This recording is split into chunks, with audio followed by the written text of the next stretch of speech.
E aí, pessoal, saiu o relatório de janeiro de 2026 de um dos fundos imobiliários mais conhecidos da Bolsa, o MXRF11. E a pergunta que não quer calar é: ele continua sendo aquele bom e velho pagador de dividendos? Bom, é para isso que a gente está aqui. Vamos mergulhar de cabeça nesse relatório para desvendar o que tem por trás dos números e ver se a estratégia do gestor continua firme e forte. Para nossa análise ficar bem clara, a gente vai seguir um roteiro. Primeiro, um panorama geral de janeiro. Depois, vamos dar uma espiada nas compras e vendas da carteira. Em seguida, o prato principal, a análise dos ativos. Daí, a gente resume o que tem de bom e o que precisa de atenção, para no final chegar a uma conclusão. Vamos nessa? Então, começando pelo começo, a visão geral de janeiro. Vamos direto aos números que realmente importam para a gente entender a performance do fundo nesse início de ano. E tá aí o número que todo cotista espera ansiosamente. A distribuição foi de 10 centavos por cota, um valor que já é bem conhecido de quem acompanha o fundo. Mas a grande questão é: esse dinheiro todo veio do resultado do mês? E aqui tem um ponto bem interessante.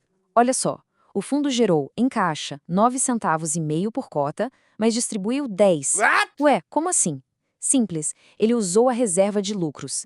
Isso é uma ótima notícia, porque mostra que a gestão está focada em manter um dividendo estável, usando o que guardou em meses melhores para complementar agora.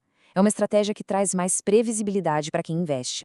E esse gráfico aqui deixa tudo bem claro. A maior parte da grana, mais de 36 milhões, veio da carteira de CRIs. Para quem não lembra, são os certificados de recebíveis imobiliários, basicamente títulos de dívida do setor.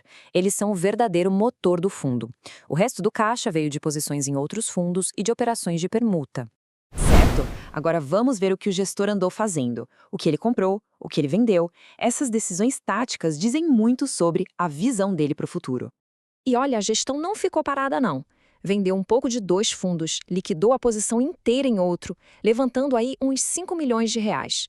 E o que fez com a grana? Injetou 7 milhões e meio num novo projeto de permuta. Isso é o que a gente chama de gestão ativa, fazendo um rebalanceamento estratégico da carteira. Agora sim a gente chega na parte mais importante da nossa análise, o coração do portfólio. É aqui que a gente vai entender de verdade os riscos e o potencial de retorno da carteira do MXRF11. Presta atenção, porque esse slide é a chave para entender a estratégia do fundo. A carteira de CRIs tem, digamos, 2 personalidades. De um lado, a segurança total. Os ativos high grade são dívidas de empresas gigantes, super confiáveis, como CSN e Açaí. E do outro lado tem a pimenta, a fatia high yield e distressed. São ativos mais arriscados de empresas em recuperação judicial, por exemplo. O risco é maior? Com certeza. Mas se a gestão acerta a mão, o potencial de retorno é gigante. E essa frase aqui do relatório resume tudo com perfeição. O MXRF11 não é um fundo passivo, de comprar e esquecer. Ele tem uma carteira híbrida, que exige uma gestão muito presente, muito ativa, para conseguir equilibrar a segurança de uns ativos com a busca por lucros maiores em outros mais arriscados. Ok, com essa dinâmica da carteira bem clara na cabeça, vamos organizar as ideias e listar os pontos que brilham, as grandes forças do fundo. Então, resumindo o lado bom da história. Primeiro, tem devedores de altíssima qualidade na carteira, o que traz segurança. Segundo, uma gestão ativa que a gente viu que não dorme no ponto. Terceiro, a diversificação, né? O fundo não aposta tudo numa coisa só e isso ajuda a diluir o risco. E por último, o resultado disso tudo, um histórico bem sólido de dividendos estáveis. Aliás, se essa análise está ajudando a clarear as coisas, já deixa aquela curtida para fortalecer o nosso trabalho. Isso ajuda demais a gente a continuar. Agora sim, vamos olhar o outro lado da moeda. Porque é aquilo, né? Nenhum investimento é um mar de rosas. É fundamental a gente conhecer os pontos que pedem um pouco mais de cautela e monitoramento constante.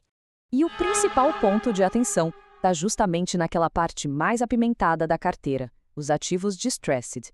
Empresas em recuperação judicial estão numa situação delicada, então o pagamento da dívida não é garantido, depende de todo um processo de reestruturação dar certo. E isso leva direto para o nosso segundo ponto. O sucesso do fundo depende demais da habilidade do gestor de navegar nessas águas turbulentas. E para fechar, uma parte da carteira não tem nota de crédito, o famoso rating. Ou seja, a gente confia 100% na análise de risco da própria equipe do fundo.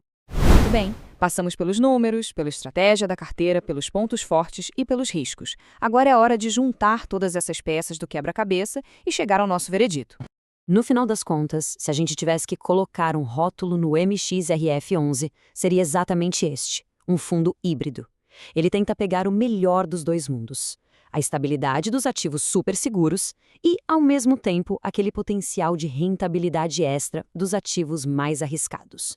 Essa é a essência dele. E o resultado prático dessa estratégia a gente vê nesse gráfico. Mesmo com o mercado subindo e descendo, o fundo tem conseguido manter um nível de distribuição de dividendos bem consistente ao longo do tempo. E, sem dúvida, esse é um dos seus maiores atrativos. E agora, a pergunta final vai para quem está aí do outro lado. Depois de ver essa análise completa, com os pontos fortes e os pontos de atenção bem definidos, qual é a percepção que fica? Essa relação de risco e retorno do MXRF11 parece fazer sentido para uma carteira de investimentos? Deixa sua opinião aqui nos comentários, vamos bater um papo produtivo sobre isso. E claro, se essa análise agregou valor para você, não esquece de curtir e de se inscrever no canal Beabá do Dinheiro para não perder as próximas. Muito obrigada pela companhia e até a próxima. Beabá do Dinheiro, outro Tero.